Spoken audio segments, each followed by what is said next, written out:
Alors, ayant reçu mes spécimens auteurs hier, je ne pouvais que vous faire une vidéo aujourd'hui sur Jouer en classe de cycle 3, édité chez Magnard. Donc, c'est mon nouveau guide pédagogique sur la ludopédagogie qui a été donc édité par Magnard. Donc, c'est le grand frère de Jouer en classe de cycle 2, édité en mai de l'an passé, toujours chez Magnard.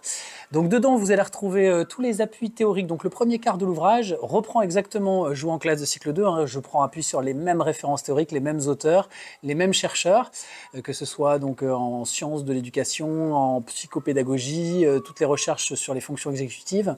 Donc ensuite, vous aurez toute une partie où je présente 150 jeux vraiment adaptés, typiques, propres au cycle 3, donc CM1, CM2 et 6e.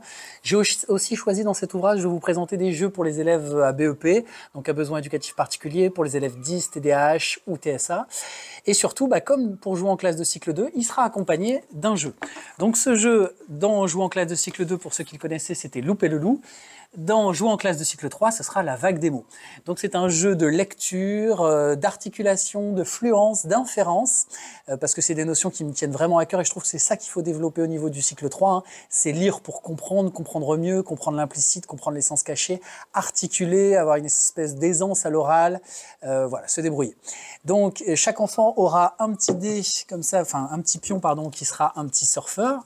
Alors là c'est encore les planches, j'ai pas tout assemblé, hein, mais donc vous aurez des petites planches comme ça qui se découpent, vous voyez, tout est prédécoupé, hein, donc ça se fait très très vite. En 2 minutes vous pouvez remonter votre jeu, vous pliez comme ça les coins et vous obtenez votre pion que vous encollez comme ceci. Voilà, donc ils ont chacun un petit pion, on va se balader, le but du jeu c'est d'arriver le premier en haut de la vague des mots. Comment est-ce qu'on avance? Avec un pion comme ça qui représente soit une vague, on avance, soit un requin, pas de chance, on revient au début, soit un dauphin qui est un bonus. Même chose, on a fait le patron le plus simple possible, mais dans un carton qui soit qualitatif. Donc c'est du carton pelliculé, carton plume. Et donc il y a juste à plier, à en coller, ça se fait très très vite. Les cartes, elles sont comme ceci, vous voyez, déjà prédécoupées également. Donc là, vous voyez, je les tiens, mais elles pourraient tout à fait tomber. Donc vous aurez des cartes sur lire des phrases à haute voix sans se tromper, donc avec des mots un peu tordus, des mots comme un temps, une sensu, un building, un planning, un jogging, une playlist, du poker, du bluff, du gluten, être vegan, etc.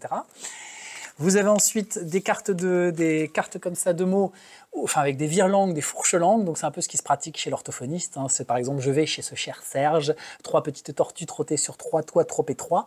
Voilà, donc c'est très important de travailler cette élocution, cette articulation en cycle 3. Il doit apprendre à s'exprimer en public, à parler en public. Ensuite, vous avez un espèce de petit jeu comme ça intégré qui est un espèce de mix du jeu tabou. Hein. Vous devez faire deviner un mot, mais sans utiliser les 3 mots tabous qui sont dans la liste. Donc là, par exemple, faire deviner le mot forêt sans dire arbre, sapin ou balade. Faire deviner le mot plage sans dire sable, dune ou mer. Voilà. Ensuite, vous avez des phrases où il va falloir choisir le bon homonyme. Par exemple, j'adore me baigner dans la mer en été. Vous avez 3 propositions. Mère, M-A-I-R-E, comme monsieur le maire ou madame la maire. Mère comme la mère, ma maman. Et mère, comme la vraie mer dans laquelle on se baigne. Donc, ils vont devoir choisir le bon homonyme. Voilà. Ensuite, vous avez des phrases à lire avec la bonne ponctuation. Quand je dis que les cartes sont vraiment prédécoupées, vous voyez, elles tombent carrément. Donc, lire avec le ton juste, donc des phrases exclamatives, interrogatives, des phrases impératives, donc ils devront faire attention au sens des mots.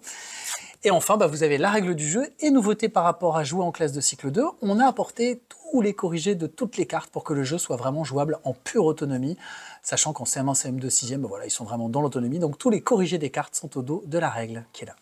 Voilà, donc n'hésitez pas si vous avez des questions, revenez vers moi donc pour découvrir cet ouvrage Jouer en classe de cycle 3, édité chez Magnard. Il est vendu donc au prix de 42 €. Pour l'instant, ici, vous pouvez le trouver sur le site Magnard, mais aussi sur le site de la Fnac. Et prochainement, il sera sur 2 sites et sur Amazon notamment. Voilà, donc le livre, le jeu, donc pour les 3 niveaux de classe et les cartes.